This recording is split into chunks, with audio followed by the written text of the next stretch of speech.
Bom dia, pessoal! Estamos aqui para mais um Inspire. E como você acordou nesse dia, nesse novo dia que Deus te deu, para você viver grandes coisas, espero que você esteja inspirado, porque eu estou inspirada. E hoje, o tema do que eu quero compartilhar com vocês, você já parou para pensar o que nos faz não herdar a promessa? E tenho meditado muito na vida ali das pessoas quando eles estavam na saída do Egito, na transição pelo deserto para a conquista de Canaã. E uma das coisas que mais me impacta ao ver aquele povo, porque foi um povo que viveu tantas coisas, viu sinais, experimentou da salvação de Deus, né, através ali de atravessar o mar e o mar abrir e depois o mar vir e cobrir os soldados. Eles provaram de maná que caía do céu como provisão. Eles tinham uma coluna de fogo que os acompanhava, que os aqueciam. Mas ainda assim, eu me pergunto por que esse povo duvidou ou vacilou em confiar que Deus estaria com eles diante da conquista de Canaã. E uma das coisas que Deus tem ministrado muito no meu coração, todas as vezes que eu tenho olhado para essa história e tenho falado, Senhor, eu não quero, me livra de não herdar aquilo que o Senhor tem, porque Deus tinha a promessa da conquista de Canaã para aquele povo. E não foi Deus que os deserdou, na verdade foi a posição que eles tiveram em não confiar em Deus que os fizeram não herdar essa promessa. E muitas vezes, conforme eu olho, eu falo, Senhor, me livra, de viver tantas coisas e ainda assim me deparar talvez com testes, com situações que eu não consigo confiar que o Senhor está comigo e isso de alguma forma me roube aquilo que o Senhor tem. E lá em Números 14, 22, 23, olha o que Deus fala para Moisés quando esse povo decide que não iria enfrentar todos os desafios para conquistar Canaã, que eles achavam que era melhor ter ficado no Egito do que estar ali diante daquele desafio. E Deus, ele fala com Moisés, ele fala, nenhum dos homens que, tendo visto a minha glória e os meus prodígios que fiz no Egito e no deserto, todavia me puseram à prova já 10 vezes e não obedeceram a minha voz. Nenhum deles verá a terra que com juramento prometi a seus pais. Sim, nenhum daqueles que me desprezaram me haverá. Números 14, 22 e 23. Então, aqui nós vemos que o que não permitiu aquele povo entrar no deserto foi a maneira com que eles lidaram, porque Deus já tinha mostrado sinais, provas de amor, provas de que estava ali protegendo aquele povo. Deus liberta aquele povo do Egito com mão forte, pragas foram liberadas ali. E mesmo assim, diante de um desafio, eles vacilaram em confiar que Deus estava com eles. E parafraseando nas nossas vidas, eu quero te perguntar hoje, quantos milagres, quantos sinais, quantas coisas já não aconteceram que Deus provou para você que Ele está com você até aqui? E será que hoje você também não está diante de um desafio maior do que você e você acha que você está sozinho? Eu quero falar para você, você nunca está sozinho. Porque o mesmo Deus que foi com você lá atrás, que te salvou, que restaurou a sua vida, Ele também está com você, desafiando você, treinando você para conquistas maiores. Então nós vemos que aquele povo, eles provaram da salvação e ali naquele deserto eles provaram de muitas coisas que Deus os abençoou. E o que Deus tem ministrado no meu coração é que às vezes nós, como filhos de Deus, como seus filhos, às vezes nós queremos uma vida só de desfrute.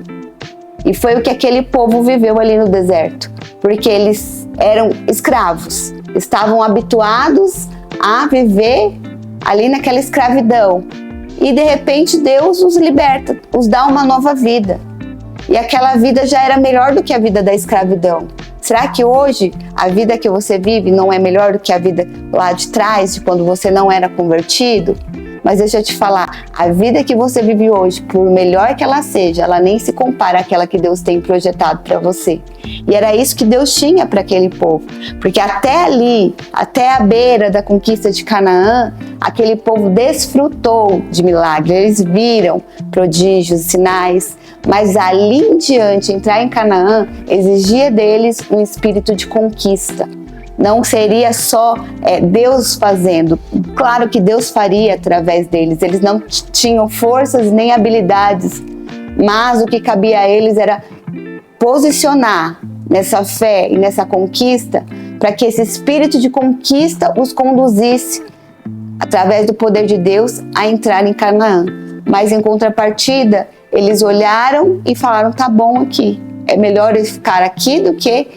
exige muito lidar com aquele povo, né? Enfrentar aqueles gigantes. Exige muito invadir aquelas cidades. Será que hoje você também não tem sido seduzido pelo conforto, pelo comodismo, pelas melhorias que Deus já fez na sua vida, e isso tem sido um empecilho para você se lançar aos desafios maiores que Deus tem feito para você? Enxergue os desafios como oportunidade de Deus está treinando você para essa vida que Ele tem. É uma vida de conquista, mas você precisa exercer um espírito de conquista. Aqui, nesse determinado teste na vida daquele povo, era o fim da identidade de escravidão. De fato, eles se posicionariam para uma nova mentalidade. Viver em Canaã, claro que existiria desfrute. De fato, era uma terra que emanava leite e mel, mas exigia daquele povo uma atitude, um posicionamento de conquista, ao qual eles precisavam deixar para trás toda aquela bagagem, todo aquele conformismo daquela vida de escravo. Só que nós vemos que não foi isso que aconteceu. E o que Deus aqui ele pontua para Moisés? A primeira coisa, que aquele povo viu a glória e os prodígios. Então eles viram, como eu falei, coluna de fogo, viram maná, viram o mar abrir, eles viram milagres, eles viram que Deus era poderoso. E eu quero te perguntar, será que você também não tem parado diante de desafios que são maiores que você, olhando para si, em vez de olhar para o Deus que tem trazido você até aqui? Porque, irmãos, se Deus que abriu um mar e salvou o povo, que mandava comida, maná todo dia, acredita mesmo que Deus não poderia fazer com que aquele povo vencesse aqueles gigantes? Na verdade, é que quando eles olharam para os desafios, eles não lembraram, não trouxeram à memória a quem era que estava com eles. Eles olharam para si. E todas as vezes que nós olhamos para nós deixamos de olhar para a glória de Deus, para aquilo que Deus pode fazer. Quais são os milagres que você viu até aqui? Que eles possam alimentar o seu coração. E se você está diante de desafios, diante de cenários que você parece que não tem força suficiente para vencer, que esses milagres lá de trás se tornem inspiração para que você olhe para Deus, não para você. Não olhe para os desafios, não olhe para si, olhe para o Senhor, porque é Ele, a glória dele que vai com você diante de todos os lugares que Ele colocar você para você trilhar e conquistar. A segunda coisa é que eles avaliaram. Olha o que a Bíblia fala, que eles puseram a prova, e a prova aqui significa avaliação. Eles avaliaram a promessa. Será que vale a pena mesmo eu sair daqui e enfrentar? Nossa, eu vou ter muito desgaste, mas eu tô cansado, a minha vida, tem sido de tantas lutas, mais uma luta. Não permita que esse ambiente roube de você a conquista, roube de você a herança. Há uma herança que Deus reservou para você nesses dias. E se você não se atentar, nós temos muitas facilidades hoje, Nos adequamos à nossa vida e temos tantas coisas a desempenhar, mas cuidado para que diante de direções dadas por Deus, você não se torne aquele, avaliador. Será que vale a pena mesmo? Será que eu quero ir? Será que é de Deus? Será que Deus falou mesmo? Então, desde a saída do Egito, Deus já tinha falado sobre qual seria a promessa. Existia uma terra.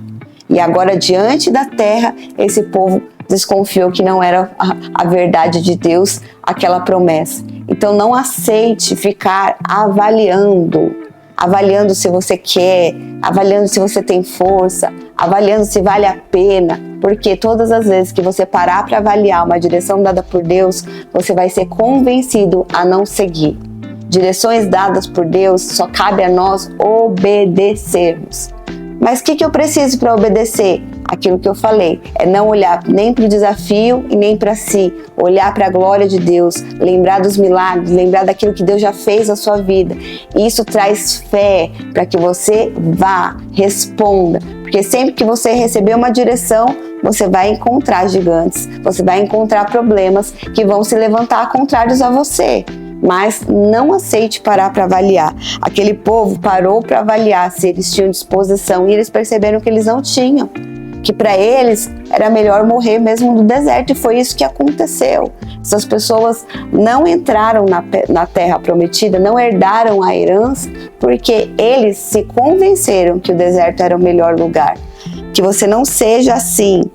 E a terceira coisa que aconteceu aqui, eles não obedeceram.